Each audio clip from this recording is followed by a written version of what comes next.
प्रस्तावना और मोगलों का इतिहास। मोगल साम्राज्य का इतिहास भारत के सबसे प्रभावशाली और शक्तिशाली कालखंडों में से एक है। मोगल शब्द वास्तव में मंगोल से बना है। यह शासक मध्य एशिया के दो सबसे बड़े क्रूर और शक्तिशाली योद्धाओं के वंशज थे। पिता की ओर से वे तैमूर के वंशज थे और माता की ओर से चंगेज खान, गेंघिस खान के। इस प्रकार उनके खून में युद्ध की बेहतरीन रणनीतियां और साम्राज्य विस्तार की तीव्र इच्छा पहले से मौजूद थी। 16वीं शताब्दी की शुरुआत में भारत की राजनीतिक स्थिति बहुत कमजोर थी। दिल्ली सल्तनत बिखर रही थी और छोटे छोटे राज्य आपस में लड़ रहे थे। इसी दौर में भारत की धरती पर मोगलों का आगमन हुआ।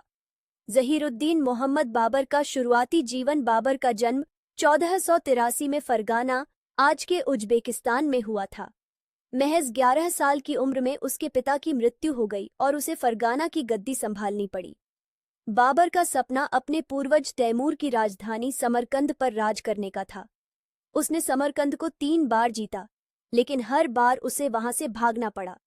जब मध्य एशिया में उज्बेकों ने उसे पूरी तरह बेदखल कर दिया तो उसने काबुल, अफगानिस्तान की ओर रुख किया और 1504 में वहां अपना नियंत्रण स्थापित किया।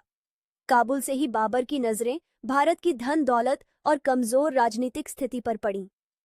पानीपत का प्रथम युद्ध 1526। भारत पर उस समय लोदी वंश के सुल्तान इब्राहिम लोदी का राज था। लोदी एक क्रूर और अलोकप्रिय शासक था। पंजाब के सूबेदार दौलत खान लोदी और मेवाड़ के राजा राणा सांगा ने बाबर को भारत पर हमला करने का निमंत्रण दिया, क्योंकि उन्हें लगा था कि बाबर तैमूर की तरह सिर्फ लूटपाट करके वापस चला जाएगा। 21 अप्रैल 1526 को पानीपत के मैदान में दोनों सेनाएं आमने सामने थीं। इब्राहिम लोदी के पास 1 लाख से अधिक सैनिक और सैकड़ों हाथी थे, जबकि बाबर के पास केवल 12,000 से 15,000 अनुभवी सैनिक थे।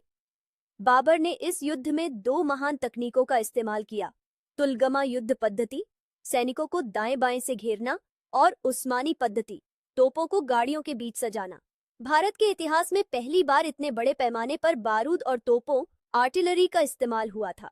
तोपों की आवाज से लोदी के हाथी डर गए और उन्होंने अपनी ही सेना को कुचल दिया। इब्राहिम लोदी युद्ध के मैदान में ही मारा गया और दिल्ली सल्तनत का अंत हो गया।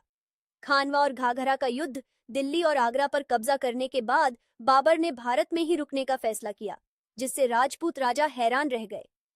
1527 में मेवाड़ के महाराणा सांगा के नेतृत्व में राजपूत राजाओं ने बाबर को भारत से बाहर निकालने के लिए एक बड़ा मोर्चा बनाया।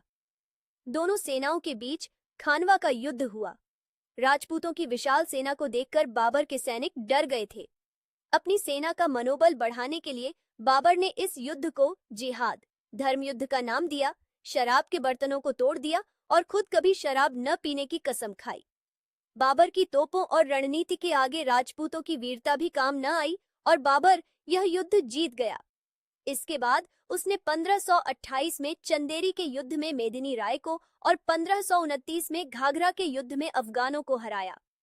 लगातार युद्धों के कारण उसका स्वास्थ्य बिगड़ गया और 26 दिसंबर 1530 को आगरा में उसकी मृत्यु हो गई। बाद में उसकी इच्छानुसार उसे काबुल में दफनाया गया।